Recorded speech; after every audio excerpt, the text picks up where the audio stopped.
नमस्कार. झुईलीज किचन मध्ये तुमचं स्वागत आहे. आज आपण एक पालेभाजीची भाजी बघणार आहोत. टायटल वरून तुम्हाला अंदाज आलाच असेल. तर आता वेळ न घालवता आपण झटपट आणि पौष्टिक अशी ताकातली पालकची भाजी कशी करायची ते बघूया. आपण साहित्य बघूया आता. सगळ्यात आधी मी इथे 1 ते 1.5 तास हरभऱ्याची डाळ भिजत ठेवली होती. तसेच दाणे पण मी 1 ते 1.5 तास भिजवून ठेवलेत. हा आहे पालक, जो मी छान धुवून चिरून घेतलेला आहे आणि आवश्यकतेनुसार पाणी. पुढचं साहित्य मी तडक्याचं साहित्य मी नंतर सांगेन. आता आपण कृती बघूया. सगळ्यात आधी आपण हा चिरलेला जो पालक आहे तो घालूया कुकर मध्ये. हा मी शिजवून घेणार आहे.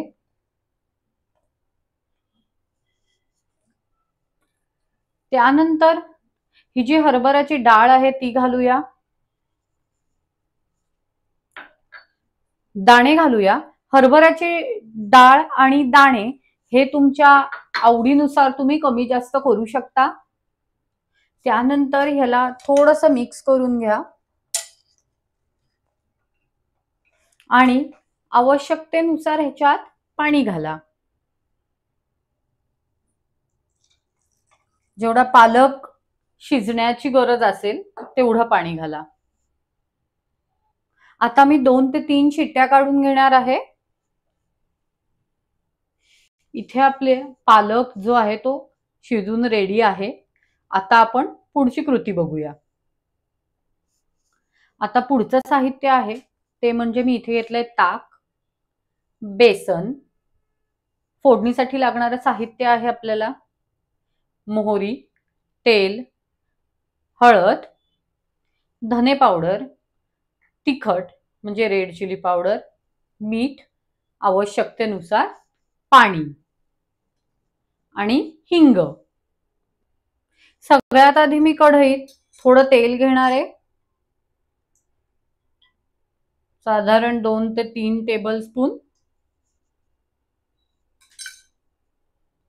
आणि तेल छान गरम होऊ देणार आहे. ही भाजी जी आहे ती खूप पटकन होते. याला फार असा काही वेळ लागत नाही. आणि रोज नेहमी आपण ते पालक पनीर किंवा पालकची सुकी भाजी किंवा पालक आपण कांदा टोमॅटो वगैरे घालून आपली नॉर्मल भाजी करतो.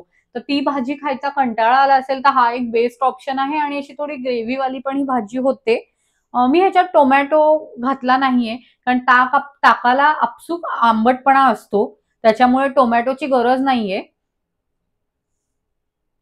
तुम्हाला पाहिजे तर तुम्ही याच्यात बारीक चिरलेला कांदा देखील घालू शकता.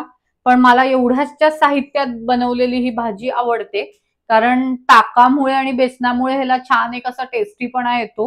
म्हणून मी ह्याच्यात कांदा घातलेला नाहीये.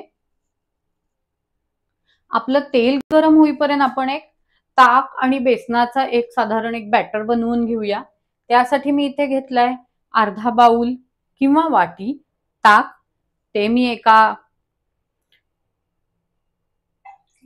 ह्याच्यात काढून घेते आणि त्याच्यात मी घालते 1 टेबलस्पून साधारण बेसन. आणि हे जे बेसन आहे त्याला मी छान मिक्स करून घेणार आहे. त्याच्यात ज्या गुठळ्या आहेत त्या मी सगळ्या छान फोडून ह्याला एक छान असं मिक्स करून घेणार आहे. लम्स राहणार नाहीत याची काळजी घेणार आहे. तुम्हाला पाहिजे असेल तर तुम्ही या ताकाच्या मिक्सर या बॅटर मध्येच मीठ घालू शकता.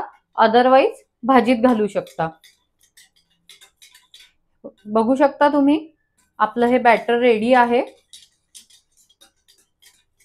आता आपण वळूया. आपलं तेल गरम झालं का ते बघूया. आता मी ह्याच्यात घालणार आहे ती म्हणजे मोहरी. आणि मोहरी छान तडतडू देणार आहे. तुम्ही मोहरीच्या जागी जिरं पण घालू शकता किंवा तुम्ही मोहरी जिरं दोन्ही पण कॉम्बिनेशन मध्ये घालू शकता. मला मोहरी आवडते म्हणून मी फक्त मोहरी घातलेली आहे. मोहरी छान तडतडते आहे आपली. आता मी ह्यातच घालणार आहे थोडी हळद, आवश्यकतेनुसार हळद. तुम्हाला हळद जर का फोडणीत नसेल घालायची तर तुम्ही आपण जे ताकाचं बॅटर बनवलंय त्यात घातलं तरी सुद्धा चालेल. त्यानंतर मी ह्याच्यात घालणारे हिंग,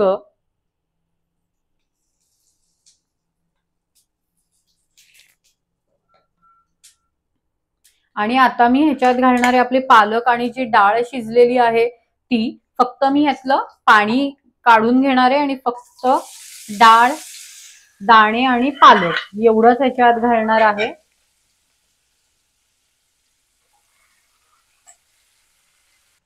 आणि आता मी हे छान मिक्स करून घेणार आहे.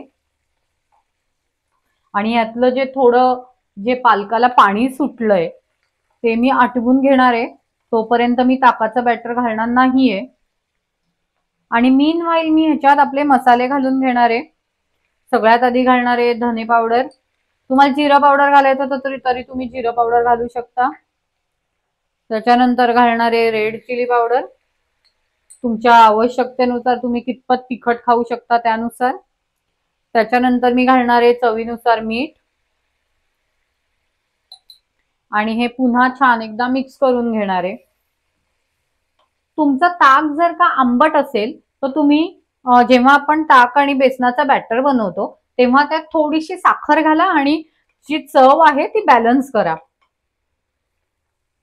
माझ्या ताकाला इतका आंबटपणा नव्हता म्हणून मी याच्यात साखर घातली नाही, नाहीतर तुमची जी भाजी आहे ती आंबट होईल.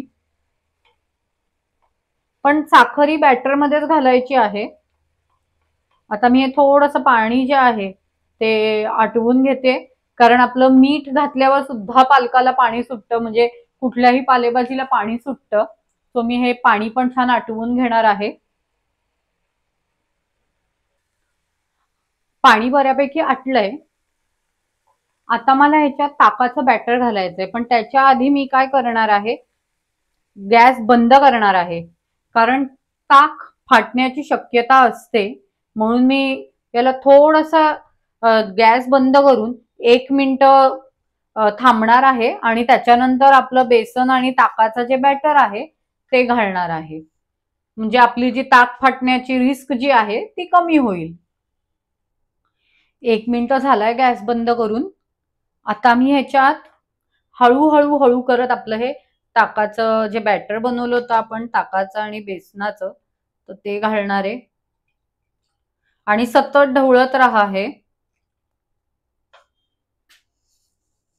आणि छान मिक्स करून घ्या.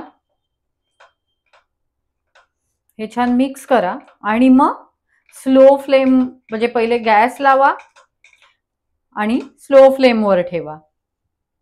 आता हे ताकाचं बॅटर घातल्यानंतर मी ह्याच्यात अजून थोडंसं मीठ घालणार आहे, अगदी थोडं. आणि छान मिक्स करून घेणार आहे. आणि तुम्हाला जेवढी ही भाजी पातळ हवी असेल तेवढं तुम्ही त्याच्यात पाणी घालून त्याचा बॅलन्स करा, की जेवढं तुम्हाला पातळ लागते भाजी तेवढी. ही भाजी तुम्ही भाकरी बरोबर किंवा पोळी बरोबर वगैरे खाऊ शकता. मी ह्यात अगदी थोडं पाणी घालणार आहे.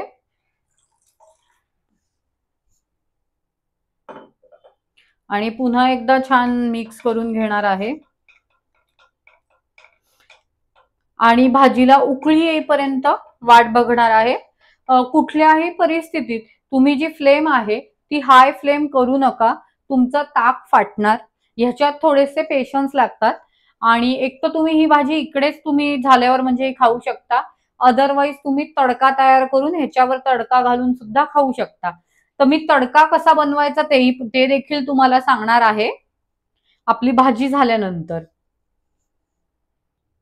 भाजीला उकळी येईपर्यंत आपण आता तडक्याची तयारी करू. त्यासाठी मी इथे घेतलाय तडका पॅन. तडका पॅन मध्ये मी घेतलंय तेल. तुम्ही त्याच्या जागी तूप पण घेऊ शकता आणि तुपाची पण छान फोडणी देऊ शकता किंवा तडका देऊ शकता. मीनवाईल आपल्या भाजीला पण उकळी आलेली आहे. सो आता मी गॅस बंद करणार आहे. जास्त उकळी येऊ द्यायची नाही, कारण लक्षात ठेवा ह्याच्यात ताक आहे. तेल गरम होऊ देण्याची मी वाट बघणार आहे.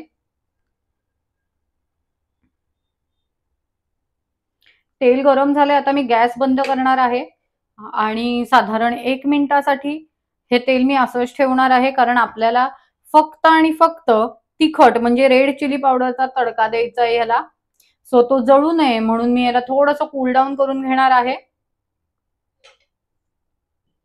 आता मी ह्याच्यात घालणार आहे तिखट म्हणजे रेड चिली पावडर. तुम्ही ह्याच्या जागी लाल सुकी मिरची पण घालू शकता. आणि हे छान मिक्स करून घेणार आहे. आणि त्यानंतर मी ही जी आपली भाजी रेडी आहे त्याच्यावर घालणार आहे आणि याला 2 मिनिटासाठी वर झाकण ठेवणार आहे, म्हणजे आपला तडका जो आहे तो छान बसेल. इथे 2 मिनिटं झालेली आहेत आणि आपला छान तडका बसलाय भाजीला. सो मी आता सर्विंगची तयारी करते. इथे रेडी आहे आपली भाजी. इथे रेडी आहे आपली ताकातल्या पालकाची भाजी. आजची ही भाजी तुम्हाला कशी वाटली ते सांगा. तसेच ही भाजी अगदी झटपट तयार होते. आणि माझ्या चॅनलला अजून लाईक, शेअर आणि सबस्क्राईब केलं नसेल तर पटकन लाईक, शेअर आणि सबस्क्राईब करा. भेटूया नेक्स्ट रेसिपीसह. Thank you.